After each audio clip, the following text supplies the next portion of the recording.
Lipstick र nail polish हो। यो लिपस्टिक र नेल पलिसमा जुन रातो रङ छ नि, गाढा रातो रङ, यो कहाँबाट आउँछ होला थाहा छ? हामीले कहिले प्रश्न गर्यौँ, कहिले खोजनीति गर्यौँ? जुन नेल पलिस, जुन लिपस्टिक मैले लगाइरहेको छु, यो कहाँबाट आउँछ होला? कहिले जिज्ञासा गर्यौँ? गरेनौँ। बस हामीहरूले लायौँ, राम्री भयौँ, भयो। उत्कृष्ट आध्यात्मिक जानकारीहरूका लागि नेपालकै पहिलो शुद्ध आध्यात्मिक च्यानल टिभी लजिकल कृष्णलाई सब्स्क्राइब गर्न नभुल्नुहोला र हरेक अपडेट्सका लागि यो बेल आइकन पनि दबाइदिनुहोला। प्रिय भक्त भागवत, आजकल महिला वृन्दले आफ्नो शरीरको सौन्दर्य वर्धन गर्नको लागि भनेर जुन बजारिया कस्मेटिक्सहरू जस्तै nail polish, lipstick, cream, powder, body lotion, sunscreen आदि प्रयोग गर्नुहुन्छ नि, ती वस्तुहरू कसरी बन्दछन् र ती वस्तुहरू बनाउनका निमित्त भनेर कस्ता कस्ता पशु पक्षी किराहरूको चाहिँ रगत, हड्डी, छाला, मासु, बोसोको प्रयोग हुन्छ, आज म तपाईहरुलाई बताउन जाँदैछु। कृपया ध्यान दिएर सुन्नुहोला। बजारमा उपलब्ध लगभग 79% कस्मेटिक सामानहरू किरा, फट्याङ्ग्रा, पशुपक्षीका हड्डी, छाला, बोसो, रगतले बनेको हुन्छ। अब तपाईहरुलाई म बताउन जाँदैछु कि तपाईहरुले आफ्नो शरीरको सौन्दर्य बढाउनको लागि प्रयोग गर्ने कुन कुन चीज, कुन कुन किरा, फट्याङ्ग्रा, पशुपक्षीको हड्डी, रगत, बोसोले बन्दछ। यो सुनिसकेपछि सम्भवतः अधिकांश महिला वृन्द, विशेष गरी साधिकाहरू, हेर्नु, सबैको लागि आजको यो प्रवचन लक्षित छैन। किन भन्दाखेरि जो साधना मार्गमा हुनुहुन्न, जो निष्ठाको मार्गमा हुनुहुन्न, विशेष गरी यो वैष्णव मार्गमा हुनुहुन्न, उहाँहरूको लागि आजको यो प्रसङ्ग केवल इन्फर्मेटिभ मात्रै हो, इन्फर्मेसन दिनको लागि मात्र हो। संसारी व्यक्तिहरू जो निष्ठामा हुनुहुन्न, उहाँहरूको लागि उहाँहरूले प्रयोग गर्ने सामानहरू चाहे मांसाहारी होस्, चाहे शाकाहारी होस्, चाहे पशुपक्षीको रगत, छाला, बोसोले बनेको होस्, चाहे वनस्पतिले नै बनेको होस्, त्यसले केही फरक पार्दैन। किन भन्दा उहाँहरूको निष्ठाको मार्ग हुँदैन, आस्थाको मार्ग हुँदैन।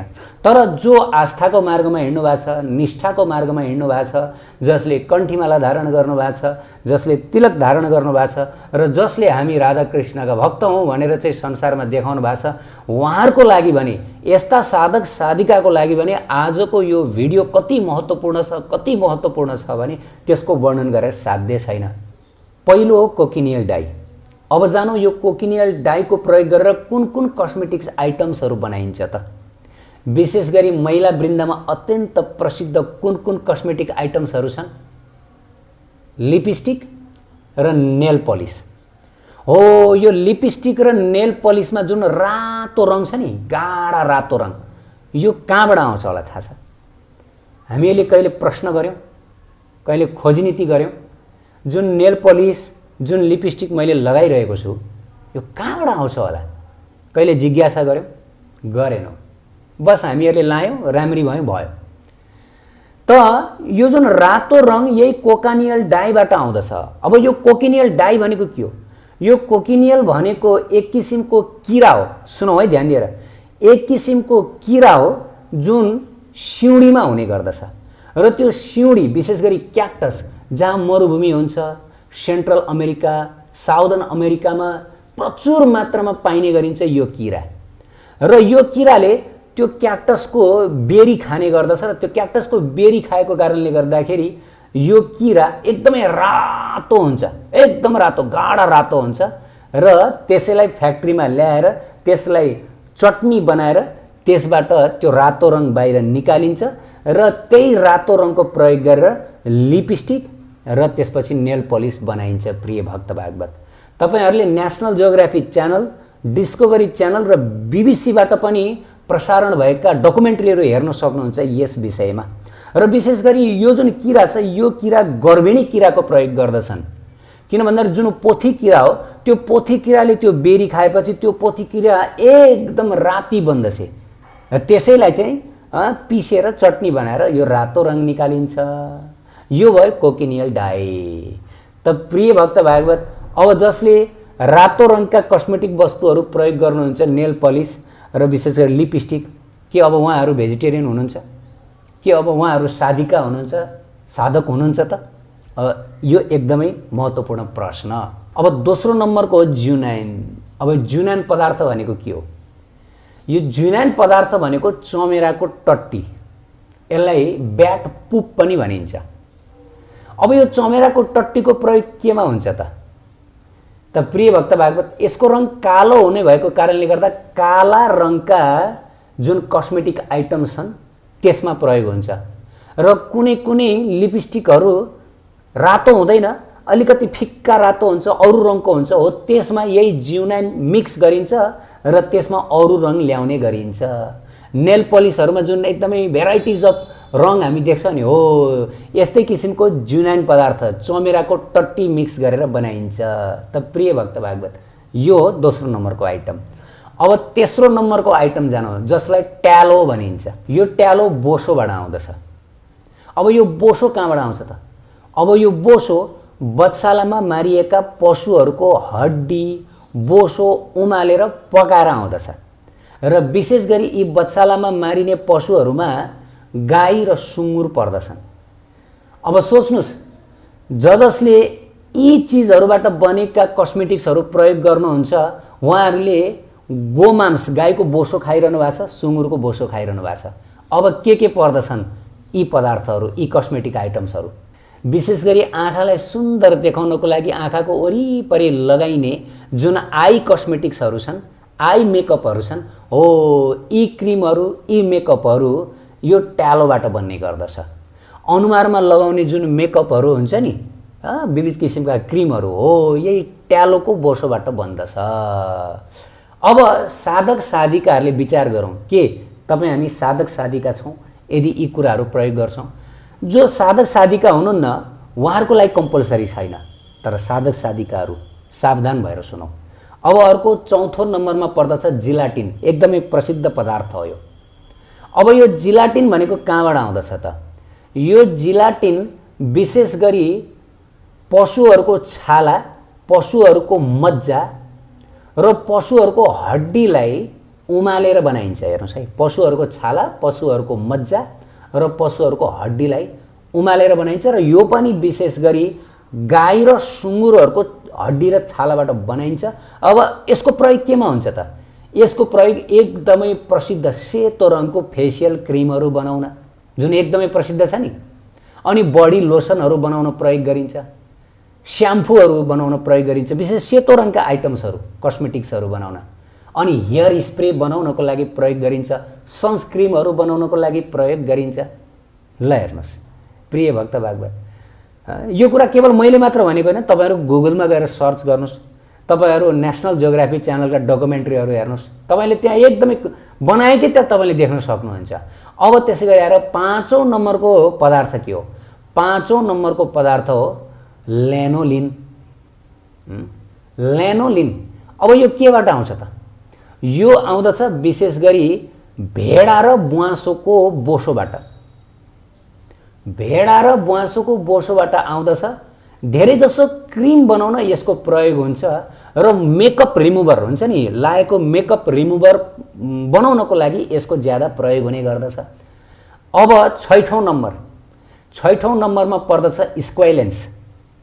अब यो स्क्वाइलेन्स भनेको कहाँबाट आउँछ त?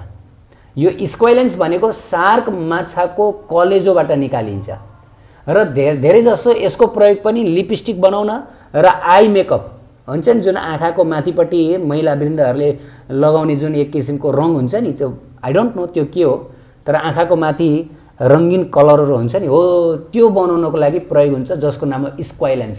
सार्क माछाको कलेजोबाट निकालिन्छ। अब अर्को सातौँ नम्बरको एम्बरजिज। अब यो एम्बरजिज भनेको केबाट आउँछ भन्दाखेरि व्हेलको पेटबाट निकालिन्छ र यसको प्रयोग विभिन्न सेन्ट पर्फ्युम्सहरू बनाउन प्रयोग गरिन्छ। अब अर्को आठौँ नम्बरको कोलिजेन।